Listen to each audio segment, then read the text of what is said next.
Good afternoon, Miss Anderson's class. We're going to do part 2 of The Tiger Rising.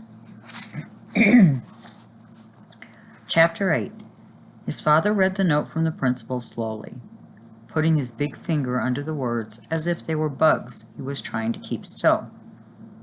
When he was finally done, he laid the letter on the table and rubbed his eyes with his fingers and sighed. The rain beat a sad rhythm on the roof of the motel. "That stuff ain't nothing anybody can catch," his father said. "I know," Rob told him. "I already told the principal once before. I called up there and told him that." "Yes, sir," said Rob. His father sighed. He stopped rubbing his eyes and looked at Rob. "You want to stay home?" he asked. Rob nodded. His father sighed again. "Maybe I'll make an appointment, get one of them doctors to write down what you got ain't catching. All right?" "Yes, sir," said Rob. "But I won't do it for a few days. I'll give you some time off." "That would be all right," said Rob. "You gotta fight them, you know, them boys. I know you don't want to, but you gotta fight them, else they won't ever leave you alone." Rob nodded. He saw Sistine twirling and punching and kicking, and the vision made him smile. "In the meantime, you can help me around here," his father said.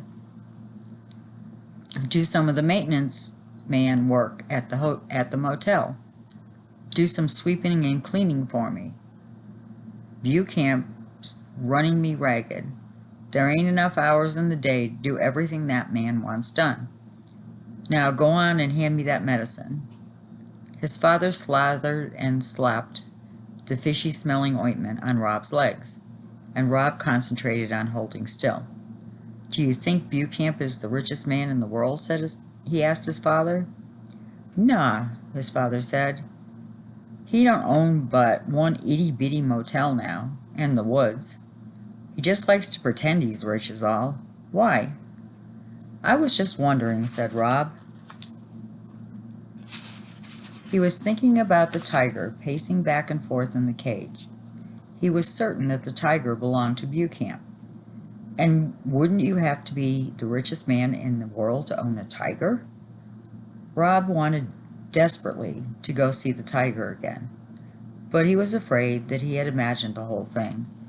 He was afraid that the tiger might have disappeared with the morning mist. "Can I go outside?" Rob asked when his father was done. "Nah," his father said. "I don't want that medicine to rain off you. It costs too much." Rob was relieved almost that he had to stay inside. What if he went looking for the tiger and it wasn't there? Rob's father cooked them macaroni and cheese for supper on the 2-burner hot plate they kept on the table near the TV. He boiled the macaroni too long and a lot of it stuck to the pan, so there weren't many noodles to go with the powdery cheese. "Someday," he told Rob, "you and me will live in a house with a real stove, and I'll do some good cooking then." "This is good," Rob lied. "You eat all you want. I ain't that hungry," his father told him. After supper, his father fell asleep in the recliner, with his head thrown back and his mouth open. He snored, and his feet, big with crooked toes, jerked and trembled. In between the snores, his stomach growled long and loud, as if he was the hungriest man in the world.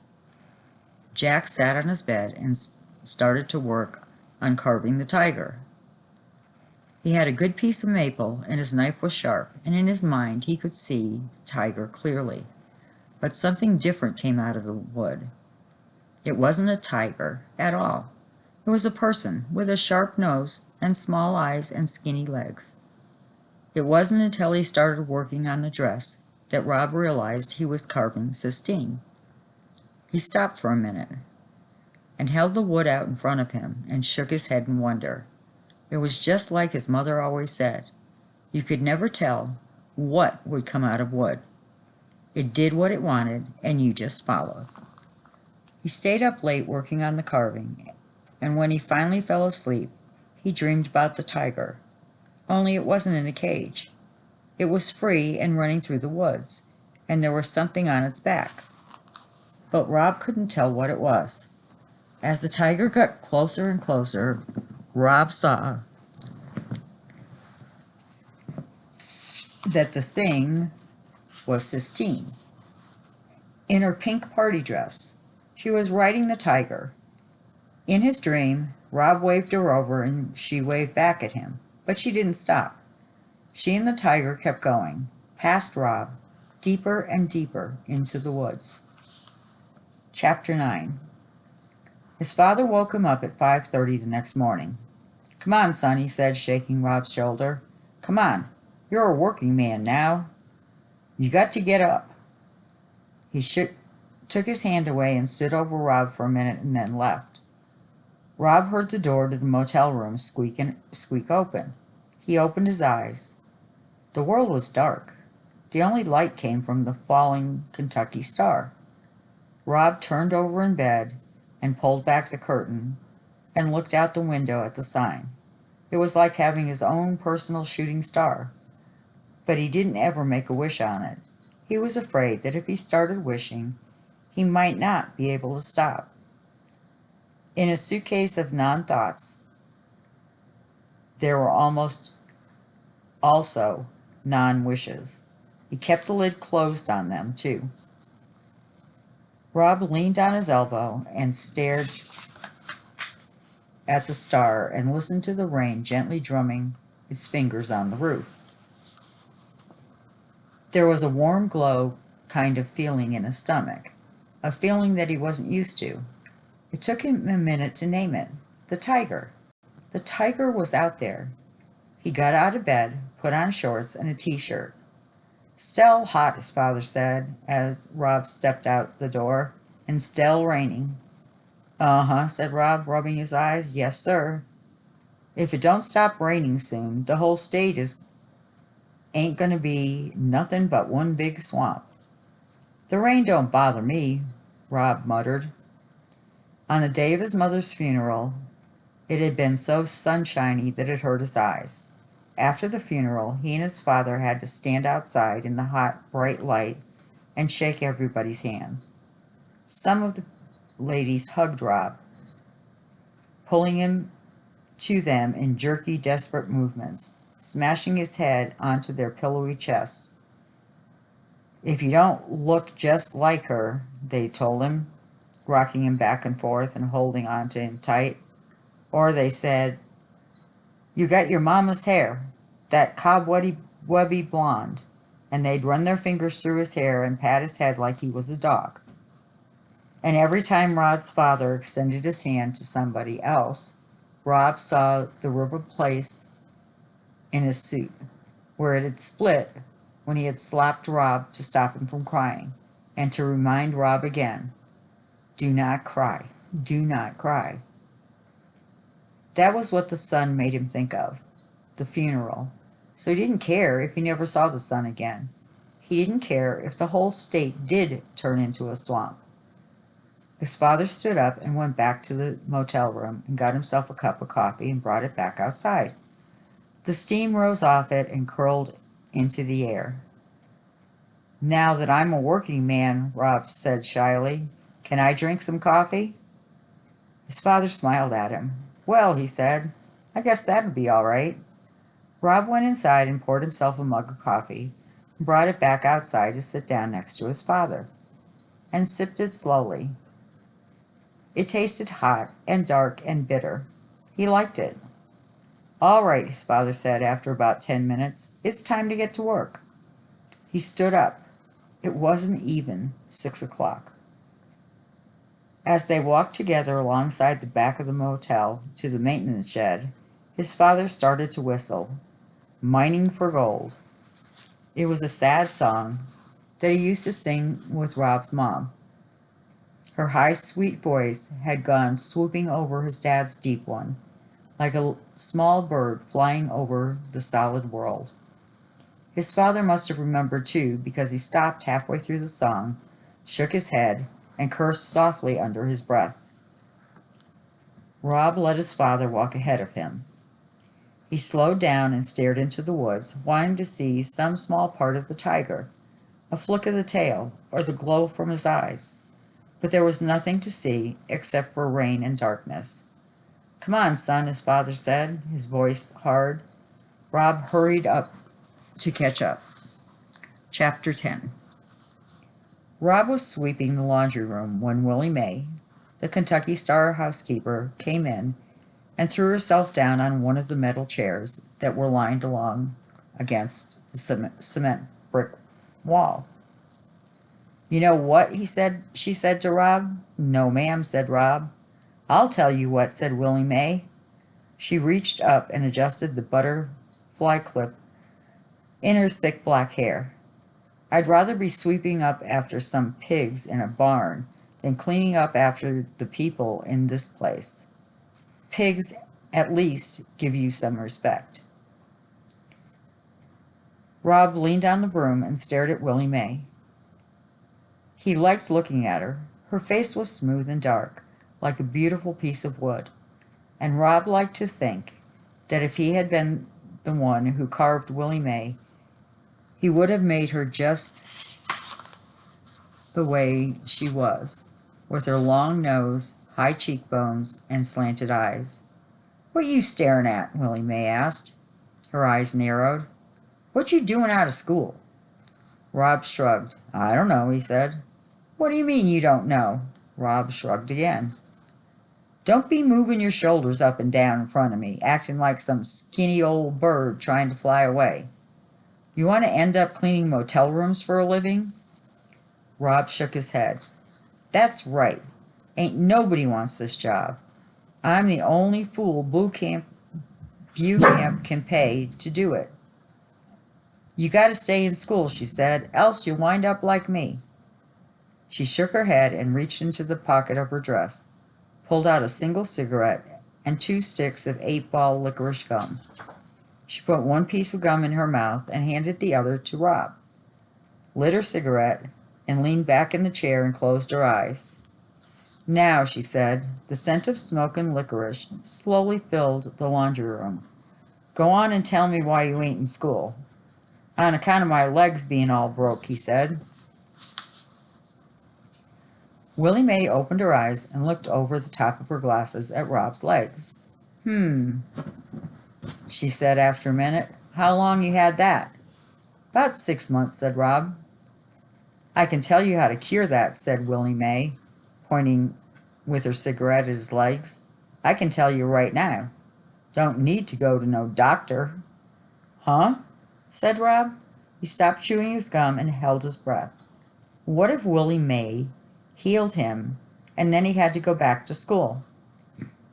"Sadness," said Willie Mae, closing her eyes and nodding her head. "You keep all that sadness down low in your legs. You're not letting it get up into your heart where it belongs.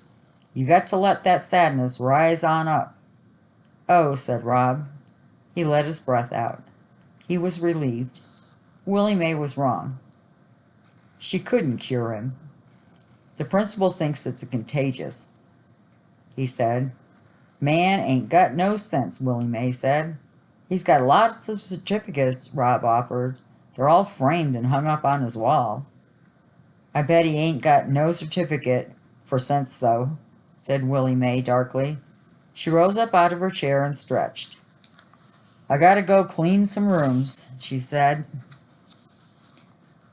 "You ain't gonna forget what I told you about them legs, are you?" "No, ma'am," said Rob. "What'd I tell you then?"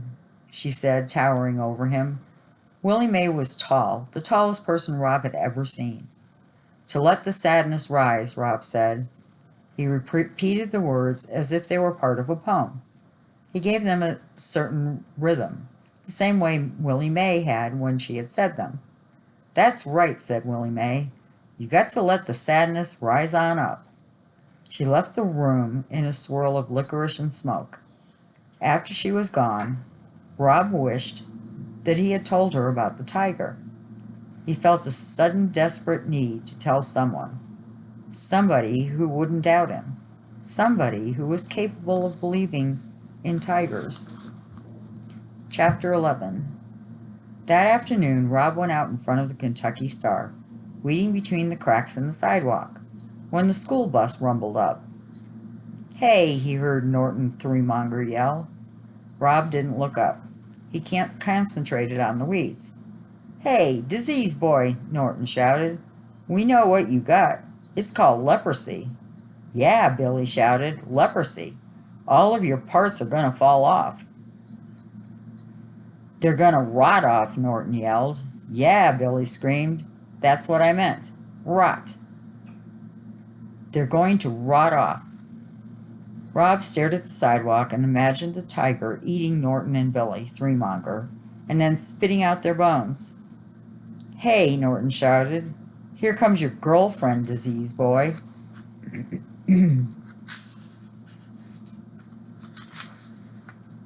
The bus coughed and sputtered, and finally roared away. Rob looked up. Sistine was walking towards him. She was wearing a lime green dress. As she got closer, he could see that it was torn and dirty. "I brought your homework," she said.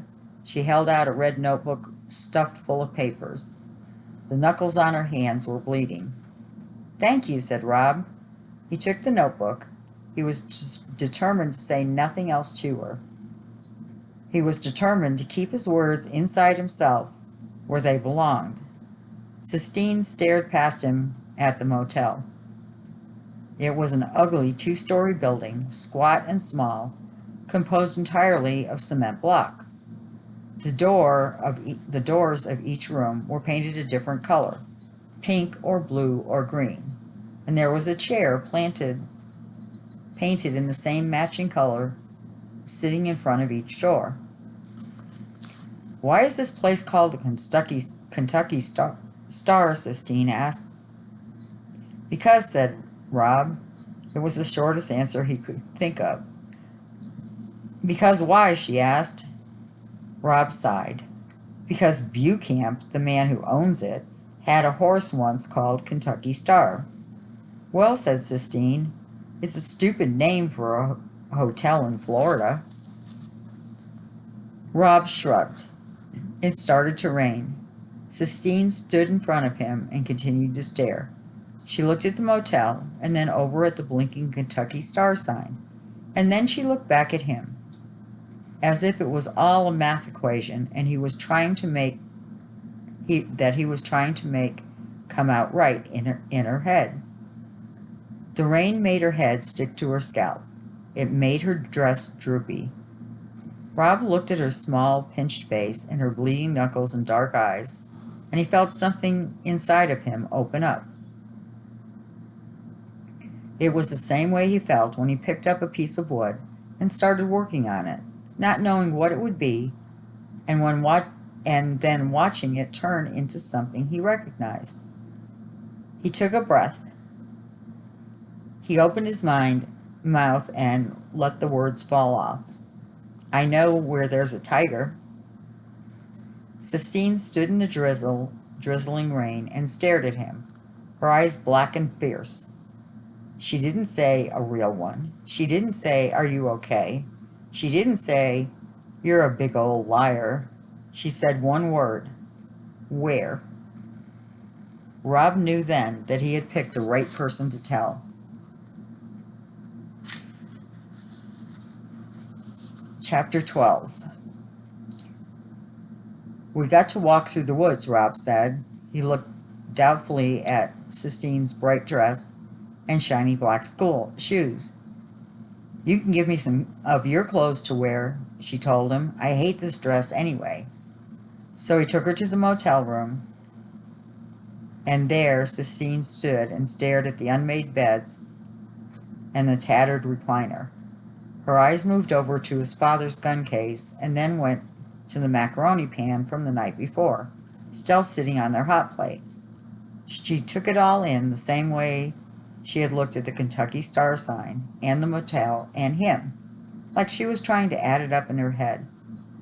When she saw his carving, the little wooden village of odd things that he'd made, he had them all on a TV dinner tray beside his bed.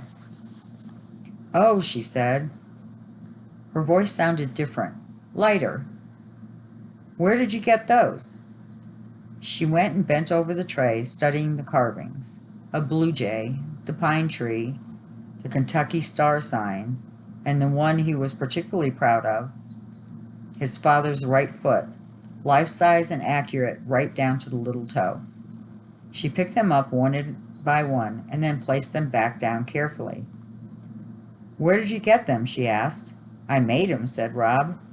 She didn't doubt him, as some people would. Instead, she said, "Michelangelo, the man who painted the Sistine ceiling, he sculpted too."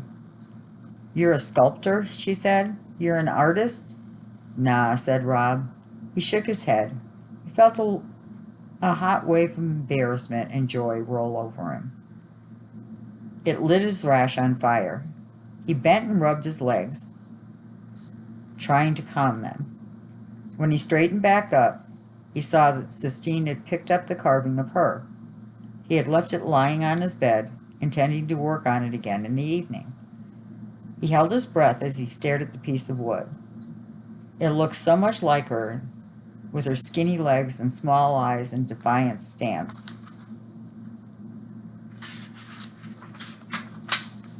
that he was certain she would be angry.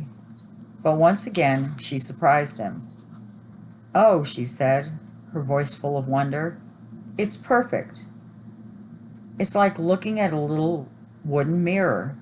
She stared a minute more, and then carefully laid it back on his bed.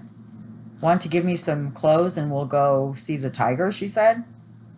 He gave her a pair of jeans and a t-shirt and left the room and went outside to wait for her. It was still raining, but not hard. He looked at the falling Kentucky star. He thought for a minute about one of the not wishes he had buried deep, a friend. He stared at the star and felt the hope and need and fear come through him in a hot neon arc. He shook his head. "Nah," he said to the Kentucky star. "Nah." Then he sighed, struck his legs out into the rain, hoping to cool them off, hoping to get some small amount of relief. We will continue this tomorrow.